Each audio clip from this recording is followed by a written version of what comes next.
चलिए तो फिर हम आपको बताते हैं कि क्वेश्चन मेरा है कि 4/5 ये 4/3 है, फिर 4/3 है कि क्या ये परिमेय संख्या है।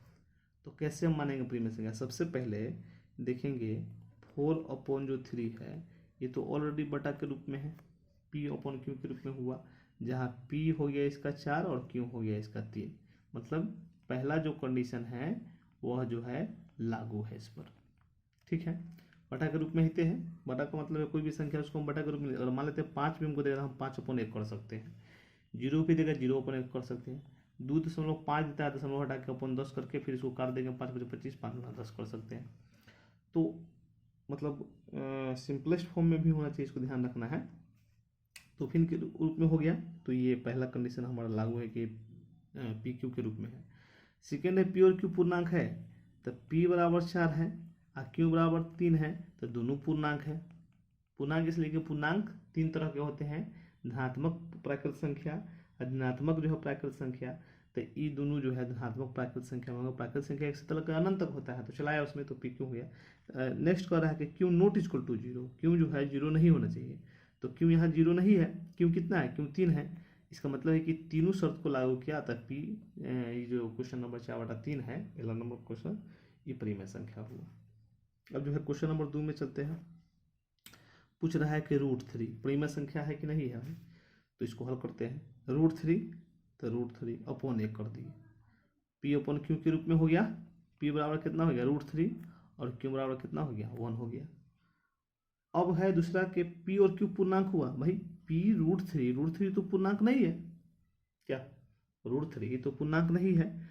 तो कहोगे कि सर इसका हम जो है क्या करते हैं, हल निकालते हैं। तो हल भी निकाल के देखिए, जब √3 का हल निकालेंगे तो 1.732 और डॉट डॉट डॉट आएगा, है ना। ये जो है परिपूर्ण रूप से सोल्व नहीं हो पाएगा। तो ऐसी स्थिति में यह पूरा पूर्णांक प्राप्त हुआ नहीं ना, प्राप्त हुआ, पूर्णांक प्राप्त नहीं हुआ। इसका मतलब है कि P और Q में से Q तो पूर्णांक है लेकिन P पूर्णांक नहीं है, P नोट पूर्णांक। यानी दूसरा शब्द को PQ पूर्णांक होते दूसरा शब्द को यह पालन नहीं किया, तो ये जो है परिमेय संख्या नहीं हुआ, मतलब ये अपरिमेय संख्या है। तो इस तरह से हम क्या कर सकते हैं, परिमेय और अपरिमेय का हम लोग आसानी से पहचान कर सकते हैं।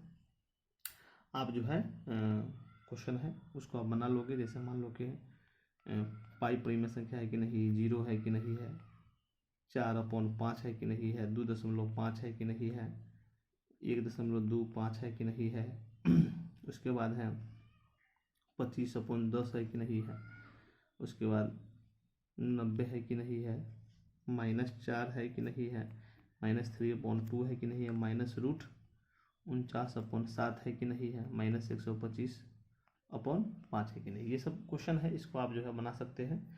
इसका एक और शॉर्ट में तरीका है कि आप जो है अगर मान लेते हैं, अक्सर क्वेश्चन रूट वाला देता है, ये रूट, ठीक है, अक्सर क्वेश्चन ये रूट वाला देता है। इसका मतलब क्या है, इसको बोलते हैं स्क्वायर रूट, इसको बोलते हैं वर्गमूल, इसको क्या बोलते हैं, इसको वर्गमूल बोलते हैं।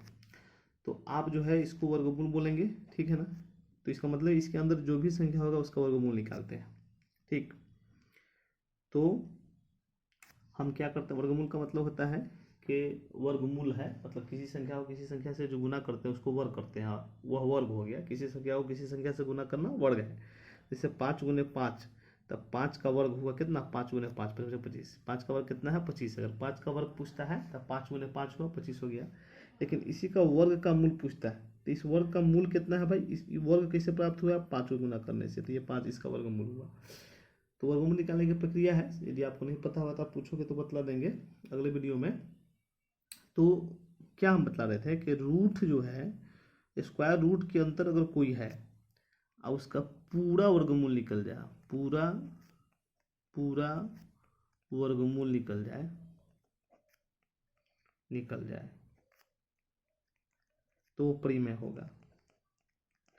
नहीं निकले, नहीं तो कभी होगा अपरिमेय होगा। ये इसका तरीका है।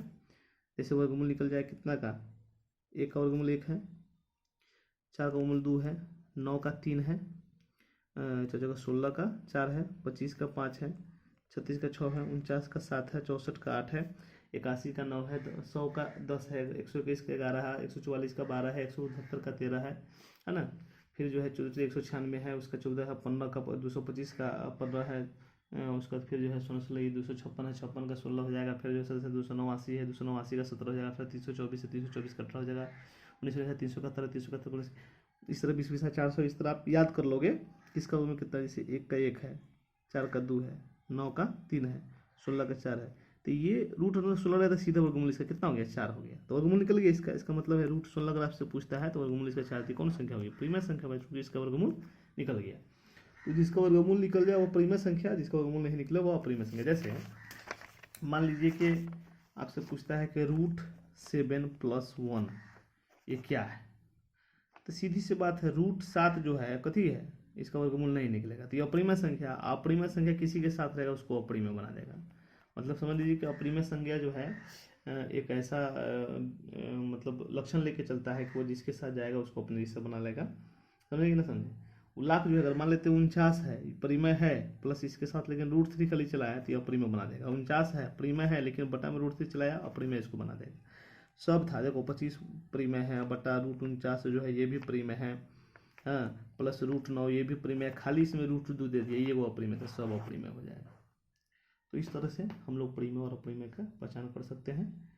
आपके पास जो भी किताब है उससे आप परिमेय और अप्रीमेय की पहचान करें। कोई भी दिक्कत है तो आप कमेंट बॉक्स में कमेंट करें। ओके, धन्यवाद।